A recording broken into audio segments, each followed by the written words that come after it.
Pooh Shiesty is now in prison or back. Yeah, back in prison. He went back after serving. How long was he out? 48 hours. Right. So Pooh Shiesty, who was already in jail, I think he served like a 60-month sentence for weapons, firearms, whatever. So it wasn't longer than that. It wasn't for the whole pandemic. I thought it was like 60 months is like 5 years. Yeah, oh, fair enough. So, in my head, it was something different. I'm like, wasn't it the whole pandemic? Literally. 60 months, bro. But Pooh Shiesty is now back in jail and back in the news because apparently he is being charged with kidnapping and robbery, amongst some other things. Yeah. Because he allegedly kidnapped Gucci Mane to get out of his record deal. Right. So the story goes that Pooh Shiesty set up a meeting at the studio to discuss business with Gucci Mane, who is the CEO of 1017 Records, and Pooh Shiesty is signed to Gucci Mane. And instead of discussing business, he came there guns blazing, stuck everybody up, and was like, "Yeah, get me out my deal, or else I'm gonna shoot this up." Right.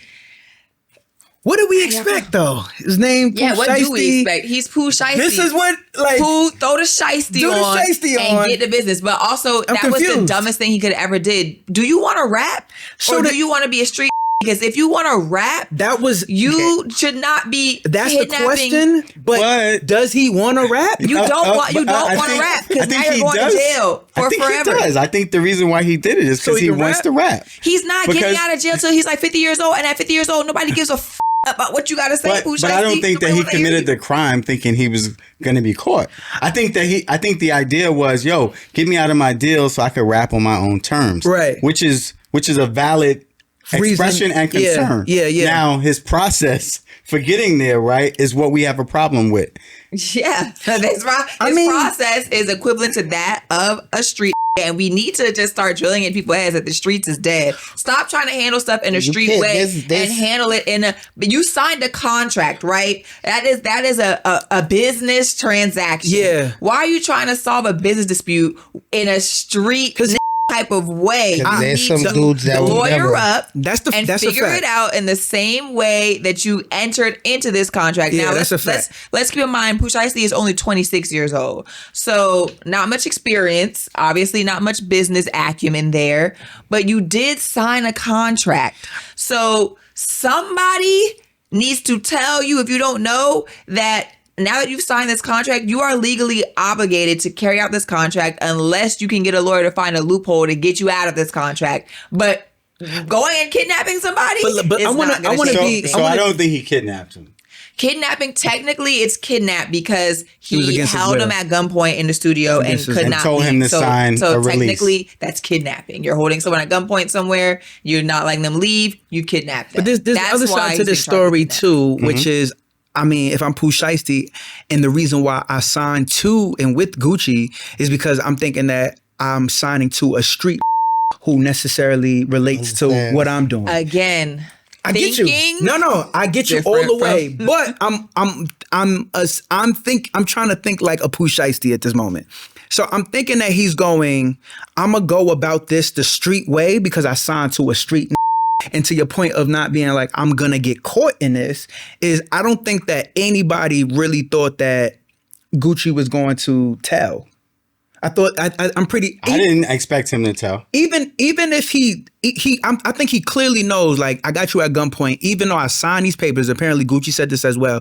You know, this is not the way. We still have to go to the lawyers, X, Y, and Z. And for him to still do it, I think he did that to be like, I'm gonna rap about this. Like, I'm the guy. I'm gonna rap about robbing you.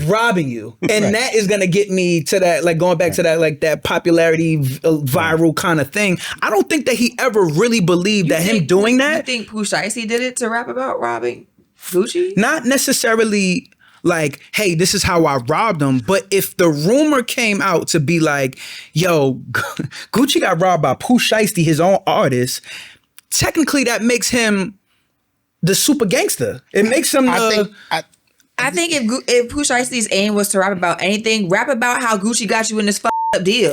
I don't understand. But he can't put it out. That's what I'm saying. Like, He could put it out. It would be legal implications, but the legal implications would be less than kidnapping. Where's Gucci he gonna Mane. put it out? He can't put it You out. can put it out on the internet. Yeah, they're gonna take it down, but you can put it out for a little bit. Somebody gonna hear it for a little bit. They're gonna take it down. You know what I'm saying? Like he can actually put it out, but now you can't do because you're in jail. But I do think that as a culture, right? We shouldn't be just embracing the justice system and its input into our practices, right?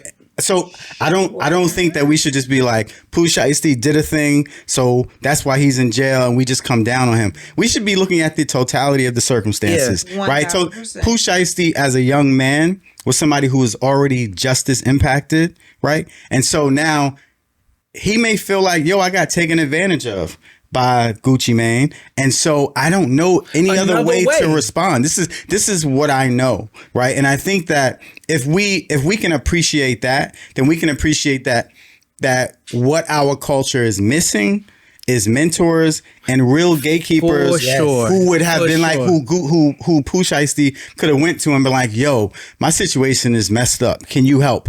And then they would have mediated something. That this is why people like Jay Prince and all these other people who consider themselves OGs, this is why they should exist, right? Not for the stuff that they actually do, but I think that this is the type of thing that we need in our community, and this is why I push back on the notion that like the federal government should even be involved in the first place, yeah. Well, even to the point of him again, Gucci probably was his idol. Opposed to being, like I don't think he was just like, yo, I'm starving for a deal, nobody's trying to sign me. He probably went with the guy that he looked up to in that way and was taken advantage by somebody that he looked up to and emotionally made this move in the first place, and that's why he's here. But the other side to this, how do y'all feel about how Gucci has responded? You know what? I was gonna comment on that because I think we also like how we're zooming out right now. Let's zoom out of Pooh and zoom in on Gucci because he doesn't have a great track record. Did you read his book? With anything? Yeah. No, don't get me wrong. He doesn't have a great track record with his artists. Yeah. Like his label. Half of them. All of his artists either dead die, or in jail. Go to jail, or they get dropped. He's not really a great CEO. Yeah. So yeah, Gucci has risen as a rapper, and you know he's written his book, and you know as a solo act, successful. But as a boss, not so much. But you gotta look at the trauma associated with everything, right? You're signing acts who are deeply impacted by trauma. You are deeply impacted by trauma. I don't care what you have to say about his transformation. Gucci Mane is still Gucci Mane, right? And so if you look at the networks of trauma interacting with one another, it's not a recipe for success. I don't want to just put that on Gucci. Fair. So I'll say that like Gucci's response, like that record, sucked. Sucked. I mean, I'm not gonna judge the art.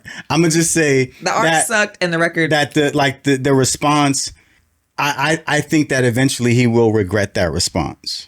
I think he's regretting it now. Yeah. Like I don't think that that's something that that he should have put out that way. And I mean, you're an artist. You can't tell somebody how to put out their art.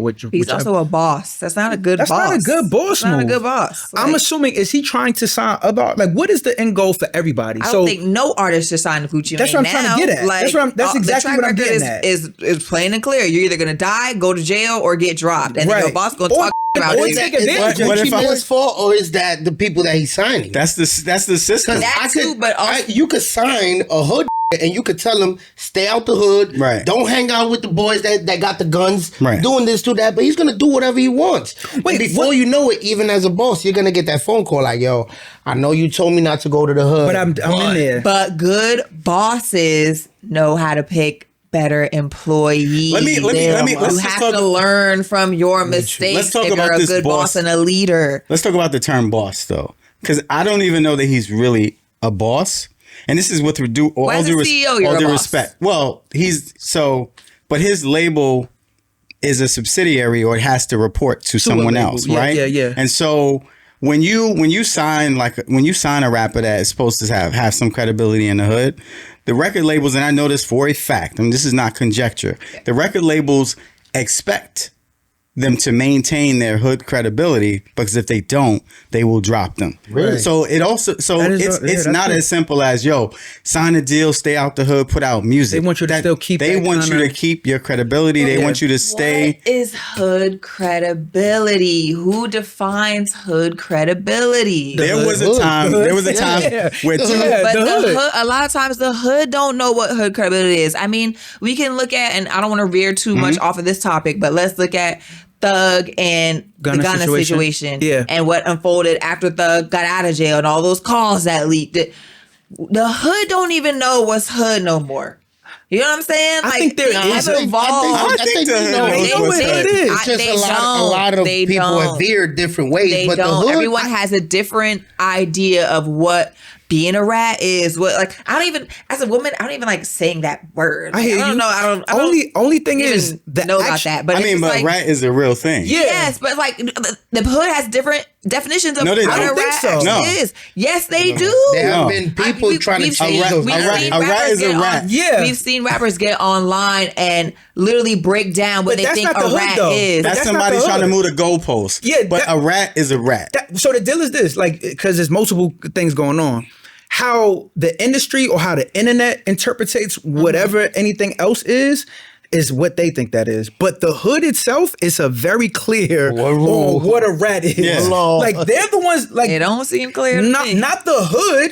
Everybody else, like, they're gonna change the goalpost for somebody who is like, yo, I'm famous, I'm doing X, Y, and Z, I've made money off the hood, I'm still gaining from the hood, but that doesn't mean that I'm still hood. So those are like the idea of certain things. Yeah, you got to go with the people that's still in those situations that are like, yo, because you told or because you did X, Y, and Z, I'm up and still up. But going back to what you said about the corporations expecting rappers to maintain their hood status, how does a corporation know what that entails? Your A&Rs.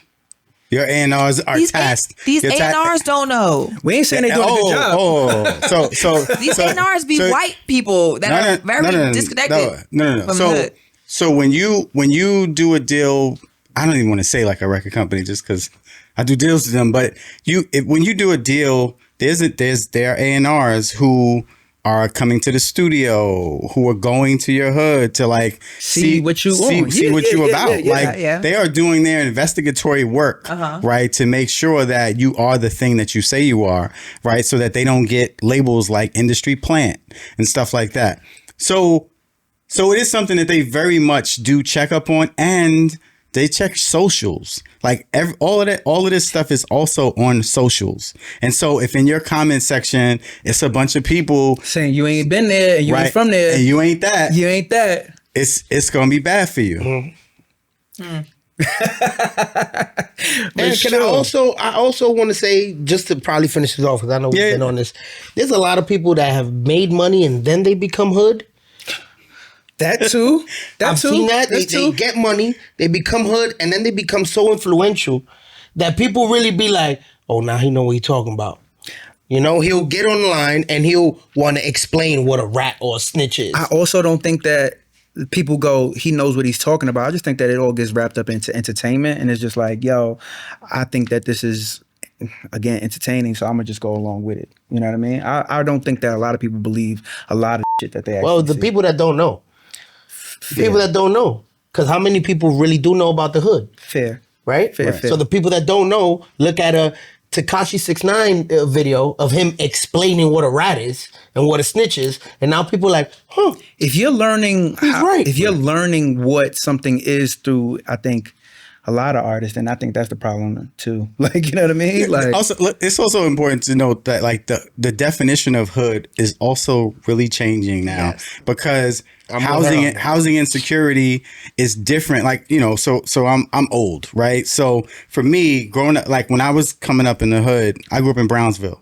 Like you had your projects, and that was where you were. That was where you like. That's where you called. That was your hood. But nowadays, with so many people, specifically kids, being housing insecure, right? somebody like Tekashi grew up in Bushwick, but then would move to another neighborhood and move to another neighborhood. So his concept of loyalty and hood is also different. It's completely different. And so that's real. So I I don't want to put too much on, kids not being loyal to anything, because that also that structure is just different nowadays. Yeah.